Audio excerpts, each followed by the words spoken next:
Nagdeklara ng state of calamity sa Cagayan dahil sa pagtaas ng presyo ng produktong petrolyo at matinding tagtuyot. Layunin nito mapabilis ang pagbibigay ng tulong sa mga apektadong magsasaka at mangingisda. Sa puntong ito mga kausap natin si Cagayan Acting Governor Manuel Mamba. Magandang tanghali po sa inyo, sir. Marami pong salamat sa oras. Yeah, magandang tanghali din po at magandang tanghali din po sa lahat ng nakikinig at nanonood po sa atin. Gaano na po kalawak ang epekto ng tagtuyot at pagtaas po ng presyo ng petrolyo sa probinsya? Well, medyo malaki-laki ho po yung reported sa amin, no, upon the request of our Governor Aglipay, who is now on leave. Nag-request po siya that we will declare a state of calamity dito sa amin. Sa corn po kasi, ang affected farmers namin is about 20,000 of 23,000 hectares. Ang estimated value loss po is about 1.1 billion because of the drought. Ganun din po, no? Sa rice naman, ang affected farmers po are about 25,800 and hectares of 32,100 plus. At ang estimate value loss po naman dito na dineclare sa amin at report sa amin is about 1.8 billion pesos. Ganun din po yung aming fishery, no? Affected po kasi ito dahil sa pagtaas talaga ng ating petrolyo, no? So ang affected fisher folks po is about 9,900. At kalahati po doon ay hindi na nakakalabas dahil nalulugi po dahil sa taas. At ang dineclare po nilang losses nila as far as their income is concerned is about 4.7 billion pesos po. So ito po yung dahilan kung bakit kami ay nag-declare ng state of calamity because of the reports na pinadala po sa amin sa Sanggol ng Palalawigan. Okay. Sa pagdedeklara nyo po ng state of calamity, ano na po ang plano ninyo para matugunan ang pinsala sa agrikultura at pangingisda po? Well, po, no, hinihintay po namin si Governor, no, to decide on all of these things kasi ang plano po namin, of course, we need the support of the national government na manggagaling din po sa kanila, and of course our local funds din po, including that of our local government units, no, ng mga munisipyo dito sa amin, no, para magtulong-tulungan. Most of dito po siguro is more on cash assistance na pwede namin maibigay sa kanila, and maybe a fuel subsidy doon sa mga motorized bangka po at doon sa mga diesel na ginagamit din ng ating mga farmers, lalo-lalo na din sa gumagamit lang po ng mga pumps dito. At kami po ay nagpapatulong din dahil may mga irrigation systems kami dito na nasira at kung sana ay mapapaspasan din ito para kahit papano ay makatulong din po, especially the Chico River Pump Irrigation Project. So, ito po yung klase ng subsidy na gusto namin na maibigay. At the same time, meron din po kaming mga no barangay left behind fund na ginagamit sa ating mga barabarangay, about 750,000 pesos per barangay per year.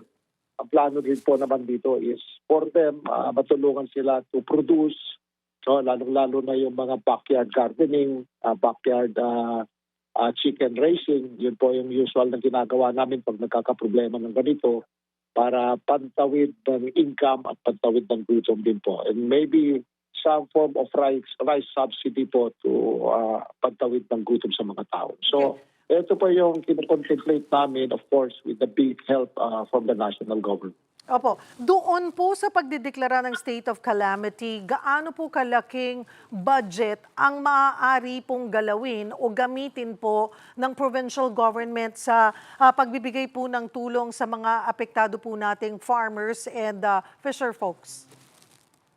Maliit lang po ito, about 5% of our 5 billion, no? As far as the province is concerned, no?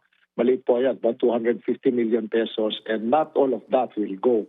No, ang namin mapon dyan is about 30% of that, kaya maliit po.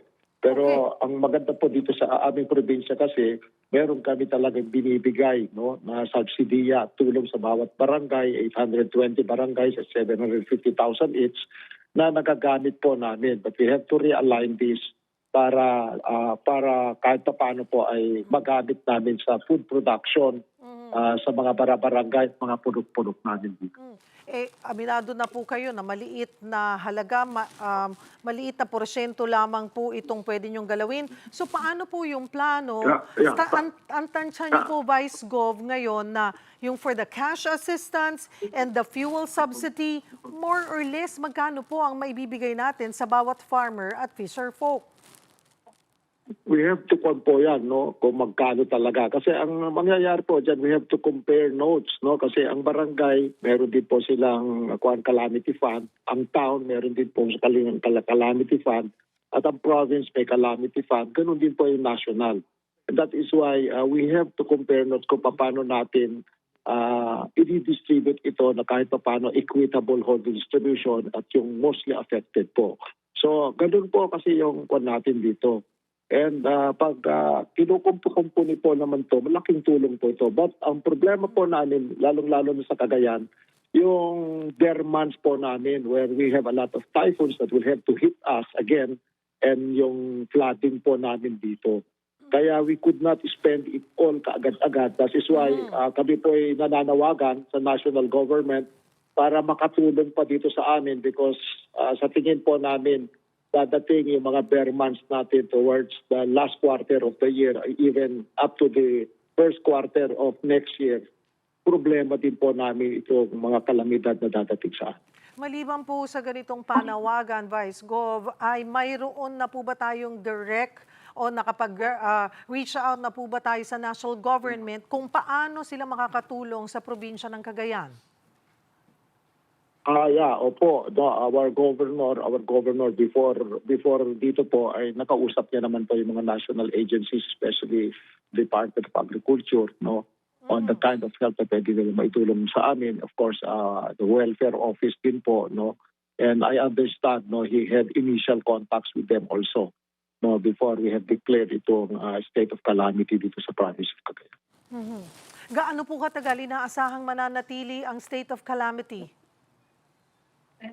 Well, ang state of calamity po kasi stays on until ma-address po lahat kasi may rehabilitation phase po yan, no? Tuloy-tuloy po lahat po yan, no? All throughout the year. But we expect again, no, another series of calamities towards the end of the year.